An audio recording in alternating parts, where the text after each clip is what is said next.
मोहतरम नाजरीन अस्सलाम वालेकुम। हकीम शाहिद इकबाल अपने चैनल देसी दुआखाना हकीम शाहिद में आपकी खिदमत में हाजिर है।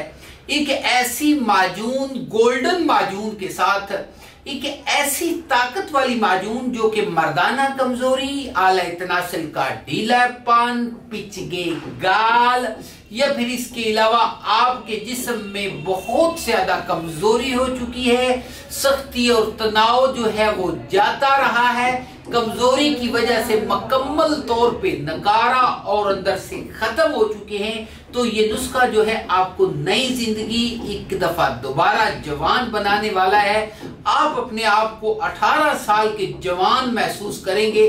और इसके अलावा अगर आप शादी से भी भाग रहे हैं तो आप खुद अपने वालिदैन को कहेंगे कि आप शादी के लिए तैयार हैं। बहुत ज्यादा ऐसी गलतियां की, बहुत ज्यादा ऐसे काम हो चुके हैं जिसकी वजह से अब पछतावा होता है। और इसके अलावा बहुत से हकीमों से इलाज करवाया लेकिन समझ नहीं आ रही कि क्या करें। और इसके अलावा आप अपने आप को समझते हैं कि आपने हाथ का इस्तेमाल या फिर दिमाग में इतना ज्यादा सेक्स किया या फिर कुछ ऐसी गलत कार्यां, गलत हरकत की वजह से अब समझते हैं कि आपके पल्ले कुछ भी नहीं है और समझते हैं कि आप क्या करें। तो फिर आपके लिए ये नुस्खा जो है ऐसा होगा कि आपके लिए बेमिसाल नुस्खा साबित होने वाला है। इस नुस्खे को इस्तेमाल करिएगा और आगे भी शेयर करिएगा।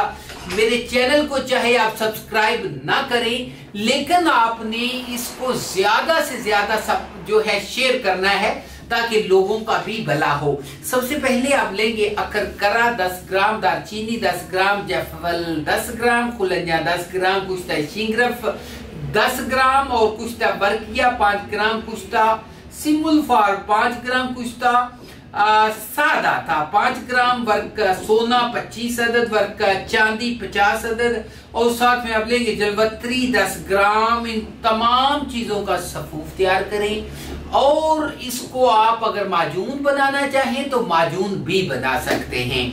माजून बनाने के बाद इसको सुबह शाम खाने के बाद या सिर्फ आपने इसको शाम खाने के बाद, अगर कम कमजोरी है, अगर ज्यादा कमजोरी है तो सुबह शाम इस्तेमाल करें। खाने के 1 घंटा बाद चाय वाली चम्मच नीम गर्म दूध के साथ इस्तेमाल करें। हमारा कोई भी नुस्खा मंगवाने के लिए 0301 760 80 32 के ऊपर राब्ता भी कर सकते हैं। माजून को इस्तेमाल करिएगा, बताइएगा। इसी के साथ इजाजत दीजिए, अगली वीडियो में ऐसे ही अच्छे नुस्खे के साथ आपके साथ मुलाकात करेंगे। इजाजत दीजिए, गुड बाय।